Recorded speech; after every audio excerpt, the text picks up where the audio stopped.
श्री कृष्ण कहते हैं, हे कुंती पुत्र, सुख दुख कभी सदा के लिए नहीं रहते। मौसम की तरह ये भी बदलते रहते हैं। इसीलिए इससे बेचैन मत हो, क्योंकि जो सुख दुख को समान समझता है वो किसी भी परिस्थिति में व्याकुल नहीं होता, उसके मन में हलचल नहीं होती और असल में वही मुक्ति पाने के योग्य होता है। यही बात भावनाओं पर भी लागू होती है। सत्य और असत्य के फर्क को समझना ही हमें सही फैसले लेने में मदद करता है। सत्य का कभी नाश नहीं हो सकता और असत्य कभी हमेशा के लिए टिका नहीं रह सकता। ये शरीर असत्य है, इसका विनाश होना तो तय है। तू उसकी चिंता कर जो अनंत और शाश्वत है। सत्य है जिसे आत्मा कहते हैं और जो इस शरीर के अंदर वास करती है। इसीलिए तू निर्भय होकर बस अपना कर्म कर।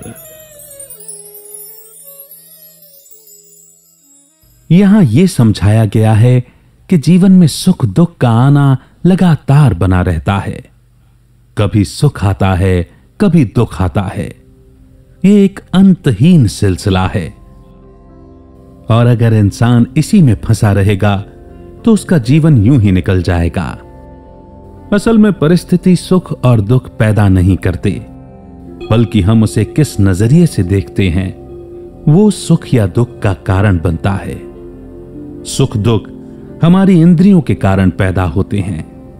जो चीज हमें अच्छी लगती है, हमारे अनुसार होती है, हम उसे सुख का नाम दे देते हैं और जो चीज हमें पसंद ना आए या जिसके लिए संघर्ष करना पड़े, हम उसे दुख का नाम दे देते हैं।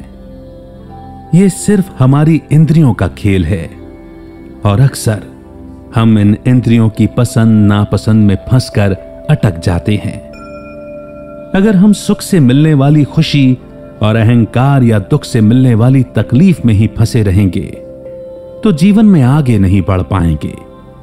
इसीलिए सुख और दुख दोनों में मन की स्थिति को हमेशा समान बनाए रखो। ना खुद अहंकार में आने दो, ना दुख से मन को भारी और निराश होने दो।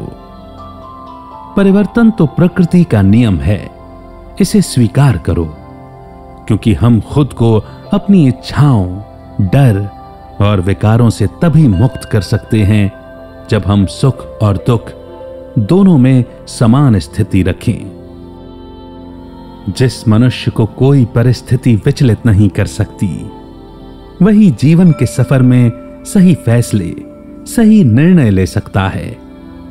सुख और दुख को समान समझने के बाद ही हम में ठहराव आता है, हमारा मन शांत होता है और एक शांत मन ही इंसान को सही रास्ता दिखा सकता है। यहां सत्य और असत्य के बीच का फर्क भी समझाया गया है। जिस चीज में भी बदलाव आ जाए उसे असत्य कहा गया, यानी प्रकृति से बनी हर चीज जिसे हम देख सकते हैं, छू सकते हैं या जिसका कोई आकार है, वो सब एक न एक दिन मिट जाएंगे। हमारा नाम, हमारा रूप, हमारा धर्म, हमारी पद पोजीशन, हमारे घर का एड्रेस, हमारी स्टेट, हमारी नेशनैलिटी, यहां तक कि जेंडर भी बदला जा सकता है। तो इनमें से किसी भी चीज को सत्य नहीं कहा जा सकता। सत्य वही है जिसमें बदलाव नहीं होता, यानी हम आत्मा। यही सत्य ज्ञान है। ज्ञान को सत्य भी कहा गया है और आत्मा को भी सत्य कहा गया है। जब आत्मा को इस सत्य का परिचय होता है, तब वो अपने सत्य स्वरूप को अनुभव यानी एक्सपीरियंस करती है और शरीर और इंद्रियों की गुलामी यानी बंधन से अपने मन को मुक्त करती है। हम बंधन में तब आते हैं, बेचैन तब होते हैं जब हम इन नाश होने वाली चीजों से लगाव करने लगते हैं। जैसे कि सबसे पहला लगाव हमें अपने शरीर से हो जाता है, क्योंकि हम खुद को शरीर ही समझकर चल रहे होते हैं। मुक्ति का असली मतलब है सत्य को जानना, यानी आत्मा के सच्चे स्वरूप को जानना। वो सत्य जिसका अस्तित्व है, जो निराकार है, जो सब कुछ अपने में समेटे हुए है।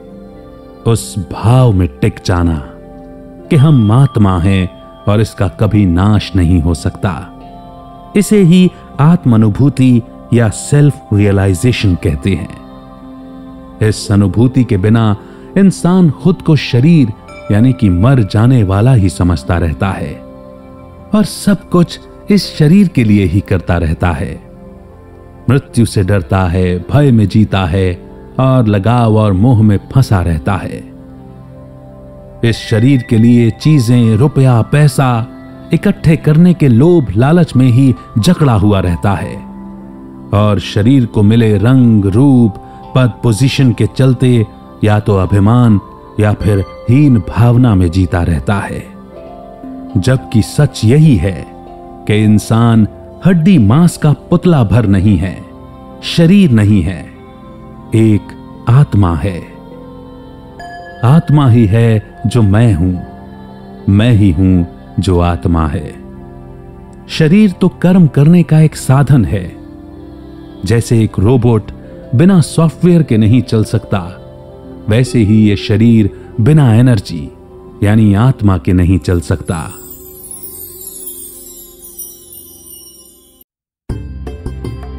नमस्कार।